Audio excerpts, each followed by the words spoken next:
Hello students, BSc second year में कल जो टॉपिक हमने बॉटनी में पढ़ा था वो पॉलीप्लॉइडी पढ़ा था। पॉलीप्लॉइडी क्या है, कितने प्रकार की होती है, इसको किस प्रकार इंड्यूस किया जाता है और इसमें पॉलीप्लॉइडी इंड्यूस करने के मेथड क्या क्या हैं, नेचुरल तरीके से किस प्रकार पॉलीप्लॉइडी होती है, पॉलीप्लॉइडी की टाइप क्या हो सकती है, उनके एग्जाम्पल्स क्या हो सकते हैं। अब हम बात करेंगे पॉलीप्लॉइडी के उपयोग की कि इसको पॉलीप्लॉइड बनाने की आखिर आवश्यकता क्यों होती है, पॉलीप्लॉइडी की सिग्निफिकेंस क्या है या इवोल्यूशन में ये क्या रोल प्ले करती है। तो जैसे अपने सिलेबस के अकॉर्डिंग जो बात आती है वो आती है सिग्निफिकेंस ऑफ पॉलीप्लॉइडी या role of polyploidy in evolution. तो आज हम पढ़ेंगे पॉलीप्लॉइडी की सिग्निफिकेंस।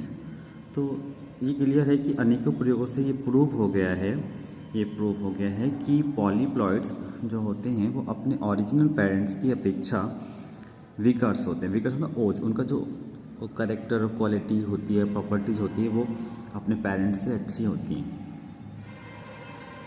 चूँकि इसमें हाइब्रिड विगर ये जो क्वालिटी और क्वांटिटी और करेक्टर्स में अच्छा होना कहलाता है हाइब्रिड विगर या हिट्रोसिस कहलाता है, संकर ओज कहलाता है।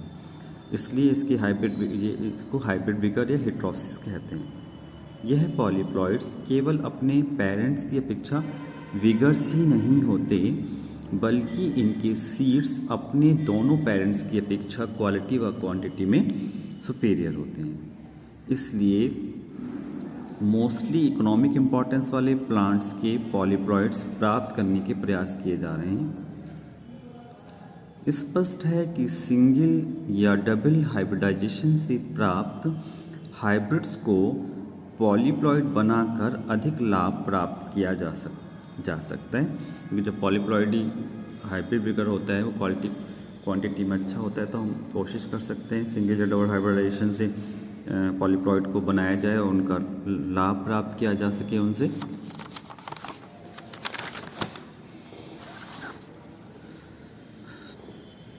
इसके अतिरिक्त जो और सिग्निफिकेंस हैं पॉलीप्लॉइडी के, तो पॉलीप्लॉइड अपने कैरेक्टर में डिफरेंट होने के कारण डिफरेंट वैरायटी तथा स्पीसीज के रूप में भी मान्यता प्राप्त कर सकते हैं। कभी कभी इतने चेंजेज आ जाते हैं पॉलीप्लॉइड में कि उनको एक डिफरेंट अलग जेनरा या स्पीसीज बनाया जा सकता है उनसे। इस प्रकार पॉलीप्लॉइडी के माध्यम से न्यू वैरायटी या स्पीसीज का जन्म होता है। कभी कभी इंटरस्पेसिफिक क्रॉस से प्राप्त हाइब्रिड स्ट्राइल होते हैं, जैसे रेफिनस सटाइवस और ब्रेसिका का एग्जाम्पल हमने पहले भी लिया।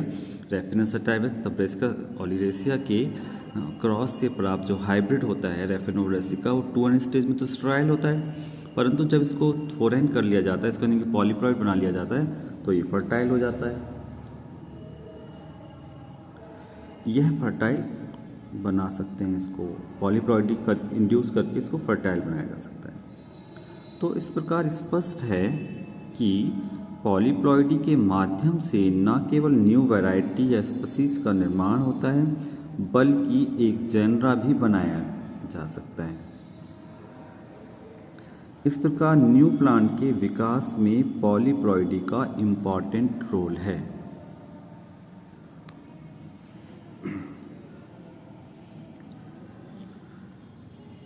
अब बात करते हैं इसके डिमेरिट्स की, क्योंकि इसके कुछ डिमेरिट्स भी हैं पॉलीप्लॉइडी के। मोस्टली पॉलीप्लॉइड्स पर इन्वायरमेंट की विषम परिस्थितियां जैसे सॉइल एल्कलिनिटी है, सॉइल एसिडिटी है, सूखा है, प्राकृतिक आपदाएं सभी प्रभाव डालती हैं जो पॉलीप्लॉइड्स सहन नहीं कर पाते, जो पॉलीप्लॉइड्स तो सहन नहीं कर पाते हैं। अगला डिमेरिट हो सकता है कि जिन पॉलीप्लॉइड्स को वेजिटेटिव प्रोपोगेशन द्वारा ग्रो नहीं किया जा सकता, अर्थात उनमें ओनली सीड प्रोपोगेशन ही संभव है, वह किसी न किसी स्टेज पर जाकर स्टेराइल जरूर हो जाता है और अपनी क्वालिटी को सेग्रीगेशन के कारण खो देते हैं।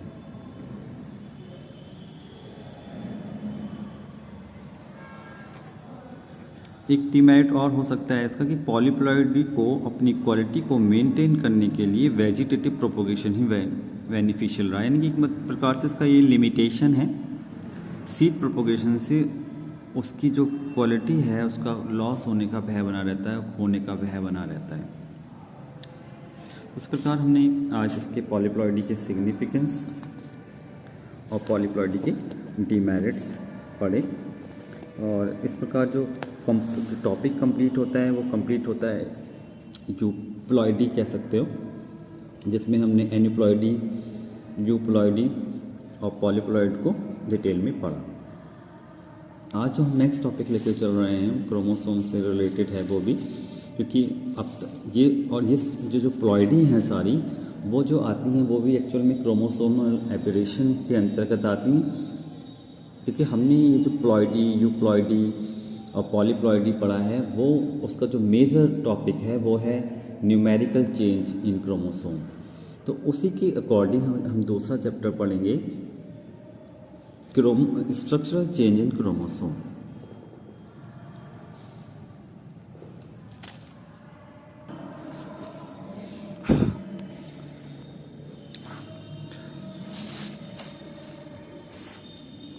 Structural changes in chromosome.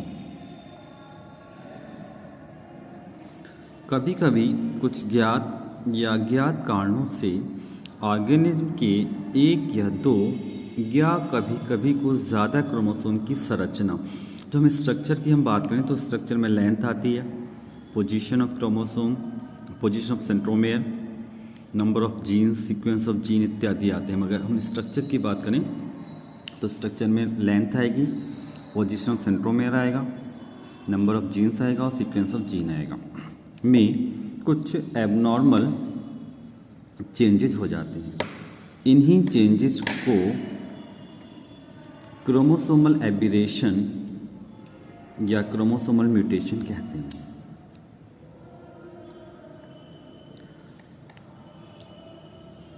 इनके फलस्वरूप कभी कभी डिस्टर्बेंसेस दिखाई देने लगते हैं। यह चेंज नेचर में स्पॉन्टेनियस या अननोन कारणों से हो सकते हैं।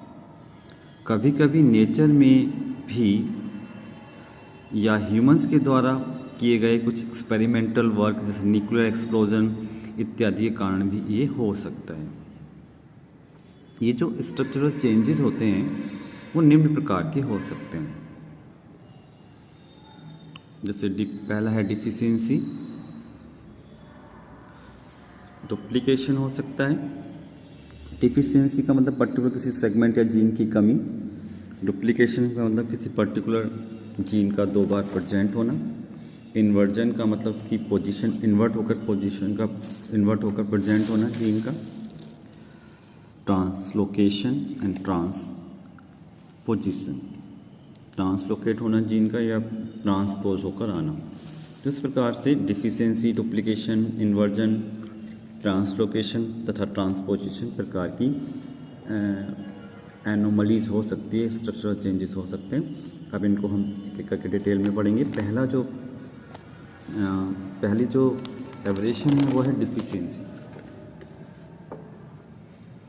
जो दो प्रकार की हो सकती है। तो एक्चुअल में डिफिशियंसी क्या होती है? जब होमोलोगस पेयर के एक या दोनों क्रोमोसोम में किसी पर्टिकुलर सेगमेंट की कमी होती है या वो किन्हीं कारणों से टूटकर गिर जाता है, तो ऐसी कंडीशन को हम डिफिशियंसी बोलते हैं, कमी बोलते हैं। दो प्रकार की हो सकती है, होमोलोगस तथा हेट्रोजाइगस तथा होमोजाइगस। हेट्रोजाइगस डिफिशियंसी का मतलब क्या हुआ? मतलब जैसे क्रोमोसोम का पेयर है, क्रोमोसोम पेयर में से यदि कोई एक क्रोमोसोम किन्हीं कारणों से, चाहे वो डिफिशियंसी का केस हो चाहे वो डुप्लीकेशन का केस हो, किन्हीं कारणों से केवल एक क्रोमोसोम प्रभावित होता है तो उसको हम हेट्रोजाइगस के अंतर्गत रखते हैं। और दोनों ही क्रोमोसोम पेयर के दोनों क्रोमोसोम अफेक्टेड होते हैं, चाहे वो डुप्लीकेशन हो चाहे डिफिशियंसी हो चाहे इन्वर्जन हो, तो उस कंडीशन में उसको हेट्रोजाइगस कहते हैं। तो जो उसको दोनों को यदि अफेक्टेड होते हैं तो होमोजाइगस कहते हैं, और दोनों में से एक होता है तो हेट्रोजाइगस कहते हैं। तो हम पहला वाला पढ़ेंगे, हेट्रोजाइगस डिफिशियंसी। इस प्रकार की डिफिशियंसी में होमोलोगस पेयर के केवल एक क्रोमोसोम में से कोई सेगमेंट टूटकर गिर जाता है। होमोजाइगस का मतलब हुआ इस प्रकार की डिफिशियंसी में होमोलोगस पेयर के दोनों क्रोमोसोम से सेगमेंट टूटकर निकल जाते हैं, और जिससे इन दोनों क्रोमोसोम में जीन्स की कमी आ जाती है। इसको यदि हम डायग्रामेटिकली देखें तो यदि हम ये मानते हैं कि ये एक क्रोमोसोम पेयर है, होमोलोगस क्रोमोसोम पेयर है, जिस पर ये सेंट्रोमेयर है, इस पर जो जीन्स प्रेजेंट हैं ABCD EFG ABC EFG, ये जीन्स प्रेजेंट हैं इस पर। ये होमोलोगस पेयर हो गया, ये सेंट्रोमेयर की हो गया, और ये इस पर जीन्स प्रेजेंट हैं। इसमें यदि हम डिफिशियंसी की बात करें तो डिफिशियंसी दो प्रकार से हो सकती है, यानी कि यदि हम ये सेट देखें, इस सेट में ये पेयर में से एक क्रोमोसोम पर, एक क्रोमोसोम तो कंप्लीट है, एक क्रोमोसोम पर पर्टिकुलर सेगमेंट यानी जो BC सेगमेंट है इसकी कमी है, वो कहीं टूटकर गिर गया है। तो पेयर में से जब दोनों क्रोमोसोम के पेयर में से कोई एक क्रोमोसोम अफेक्टेड होता है, उस कंडीशन को हम हेट्रोजाइगस कहते हैं। तो ये हेट्रोजाइगस डिफिशियंसी का एग्जाम्पल है, जिसमें क्रोमोसोम पेयर में से किसी एक क्रोमोसोम में सेगमेंट टूटकर गिर चुका है। जबकि इसका जो दूसरा केस हो सकता है वो हो सकता है होमोजाइगस डिफिशियंसी। होमोजाइगस डिफिशियंसी का मतलब क्या है कि जब दोनों ही क्रोमोसोम में से एक पर्टिकुलर सेगमेंट एब्सेंट होता है, दोनों सेगमेंट में से दोनों क्रोमोसोम के में से कोई पर्टिकुलर सेगमेंट टूटकर गिर जाता है, उसकी कमी हो जाती है, तो इसको हम होमोजाइगस डिफिशियंसी कहते हैं। तो पेयर के दोनों क्रोमोसोम का प्रभावित होना और पेयर में से किसी एक क्रोमोसोम का प्रभावित होना इसके अंदर इंक्लूड है, वो चाहे डुप्लीकेशन का केस हो चाहे डिफिशियंसी का केस हो। तो इस प्रकार आज हमने फर्स्ट क्रोमोसोमल एबेरेशन, जो स्ट्रक्चरल एबेरेशन है, पढ़ा, जिससे हम डिफिशियंसी कहते हैं। तो दो प्रकार की होती है।